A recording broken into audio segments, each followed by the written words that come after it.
ঘরে থাকা অল্প কয়টা উপকরণ দিয়ে যদি এত মজাদার একটা দামি খাওয়ান বানান যায়, আসলে তো হেইটা মিস করার কোনো মানেই হয় না।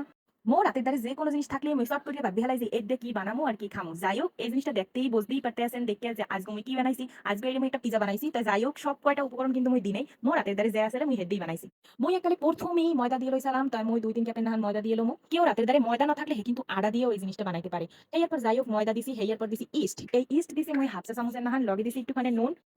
এরপর দিছি ১ চামচ চিনি। এই সব কয়টা উপকরণ দিছি কিন্তু মই ডো বানানোর পিন্নে। মই ডো বানাইয়া এটারে কিছুক্ষণের লেগে ডাক্কি থুইয়ে দিমু যাতে সুন্দর মতো এটা ফুইল্লে ওঠে। লগে কিন্তু একটু সোয়াবিন তেলও দিয়ে লইছিলাম। এরপর একটা নাকি জুইক্কা একাল গোল বানাই থুই দিছি। এরপর দিয়ে মই চিকেন রেডি হওয়ার পিন্নে কিন্তু প্রথমেই এক কড়াইর মধ্যে কতরিখানে তেল দিয়ে লইছি। এরপর পেঁয়াজ দিছি। এরপর কিন্তু এর মধ্যে চিকেন কাটতে লইছিলাম একালে কুচি কুচি করে। এই চিকেনটারে দিছি, লগে একটু আদা রসুন হাও দিয়ে লইছি। এখন এইটারে মই ভালো মতো ভাজা ভাজা হওয়ার মতো। যাই হোক, এই সিজনটা যেহেতু শীতকাল আর এখন হাতের দ্বারে অনেক ধরনের সবজি পাওয়া যায়। এই কথা চিন্তা করে মই কয়টা গাজর দিয়ে লইছিলাম। এইটা কেউ চাইলে স্কিপ করতে পারেন, কারণ এটা একালে হুদাই আজাদিটা আমি দিয়ে লইছি। মোর দ্বারা গাজরের ফ্লেভারটা খুবই ভালো লাগে। এই জন্য মই দিয়ে লইছি। এটা হইতেছে মোর বাড়তি ট্যালেন্ট, আর কিছুই না। এখন এটার মধ্যে কিন্তু মই কালা গোলমরিচের গুঁড়া দিছি। এটার মধ্যে কালা গোলমরিচের গুঁড়া না দিলে কিন্তু সুন্দর যে একটা ফ্লেভার পাওয়া যায়, পিজা কামড় দিলেই এই ফ্লেভারটা কিন্তু আইবে না। লগে মই একটুখানি লেবুর রসও দিয়ে লইছি। এটা অপশনাল, তাই লেবুর রসটা দিলে ভালো একটা টেস্ট আয়। ব্যাপার কিছু দিয়ে এখন মই একালে ভালো মতো করব। মানে জাল দিমু, একটুখানি পানিও দিয়ে লইছি। কেউ যদি জাল পছন্দ করেন হেলে কিন্তু একটু মরিচের গুঁড়া দিতে পারেন। মই কিন্তু একটুখানি মরিচের গুঁড়াও দিয়ে লইছি। এখন এই আর একালে ডক মতো কষামু, সুন্দর করে কষাতে কষাতে একালে পানিটা হুবেই হেলামু। চুলার জাল কিন্তু মই মিডিয়াম টু লোতেই রাখতে লইছি। বেশি এটা হিট দি নাই, কারণ নিচে লাগিয়ে যাইবে। যেহেতু এটার মধ্যে তেমন কোনো পানি টানি দেওয়া হয় নাই। ৫ থেকে ৭ মিনিটের মধ্যেই কিন্তু এটা রেডি হয়ে যাবে। আর এটাই কিন্তু মোর দ্বারা মনে হয় পিজার সবথেকে মেইন আকর্ষণ, যেটা মোরা বাইরে গেলে এত বেশি চিকেন কিন্তু পাওয়া যায় না। কামড়ে কামড়ে চিকেন পড়ে না। এগুলো কিন্তু যে ডো বানাই থুইছিলাম এটা একদম পারফেক্টলি রেডি হয়ে গেছে। এখন এটারে একটা রুটি শেপ দিছি। রুটি শেপ অলমোস্ট দেওয়া শেষ। এরপর যে প্যানটার মধ্যে এটা সেট করমু, এইটা কিন্তু অলরেডি সেট করা ডান।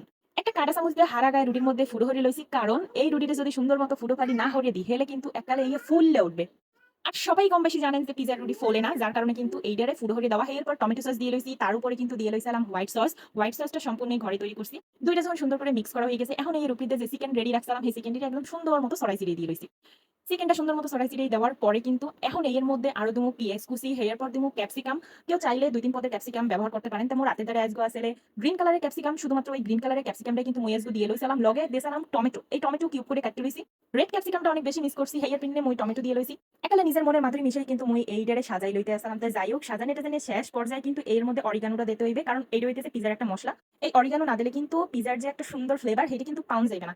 এরপর কিন্তু মই দিয়ে লইছিলাম চিজ। এই চিজটাই হইতেছে মনে হয় যে পিজার সবথেকে মেইন আকর্ষণ, কারণ মোরা কিন্তু অনেক বেশি চিজ টাইপের কিছু খাইতে মন চাইলে প্রথমেই মোরা পিজা আর বার্গারের কথা মনে করি আর মাথায় আনি। তো মই কিন্তু আজকে যথেষ্ট পরিমাণে চিজ দিছি। এর পরেও মোর রান্না শেষে মনে হয়েছে যে এটা মোরেও চিজি হয় নাই। এরপর মই বুঝছি যে রেস্টুরেন্টে খাইতে গেলে এত বেশি কিপিনে দাম নেয়। তো যাই হোক, মই কিন্তু এটা অলমোস্ট চুলায় বয় দিছি। ২-৩ মিনিটের নাহান হাই হিটে রাখিয়ে হেয়ার পর ১০ মিনিটের নাহান লো হিটে রাখলে কিন্তু খাওয়ানটা রেডি হয়ে যাবে। মই কিন্তু আজকে এটা ওভেনে দিই নাই, সরাসরি চুলায় দিছি। আর এই পিজার প্যানটা দিয়া চুলায় এত সুন্দর করে পিজা বানান যায়, হ্যাঁ যদি কেউ না বানায় হেলে হে বুঝবেই না যে এত সহজে কম সময়ে এই প্যানটায় এত সুন্দর মতো পিজা হয়। ওভেনে দিলে তো ৩০ থেকে ৪০ মিনিট সময় লাগে যায়, আর মই এটা জাস্ট ১০ মিনিট সময়ের মধ্যে রেডি করে হালাইছি। দেখতে পারতেছেন খুব ইয়াম্মি দেখা যাইতেছে। অনেকক্ষণ ধরে ধৈর্যের সাথে মোর পেশাল শুনছেন।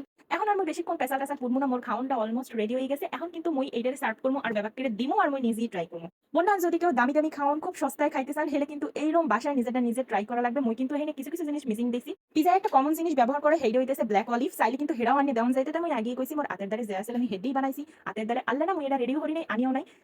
এখন এটার গুণে অনেক সুন্দর একটা স্মেল পাইতেছিলাম, কারণ খাবারটা চুলায় গুণে নামাইয়া আনা হইছে। এখন জাস্ট এটারে কাটমু আর সার্ভ করমু। আরেকটা জিনিস কইয়া রাখি, অরিগানোটা ছাড়াও কিন্তু পিজাটা বানাইতে পারবেন। তাই অরিগানোটা দিলে হইতেছে পিজার অথেন্টিক একটা ফ্লেভার পাওয়া যায়। অনেকক্ষণ ধরে পেঁচাল টেচাল করছি, আর কোনো পেঁচাল টেচাল করবো না। আজকের মতো টাটা, আল্লাহ হাফেজ।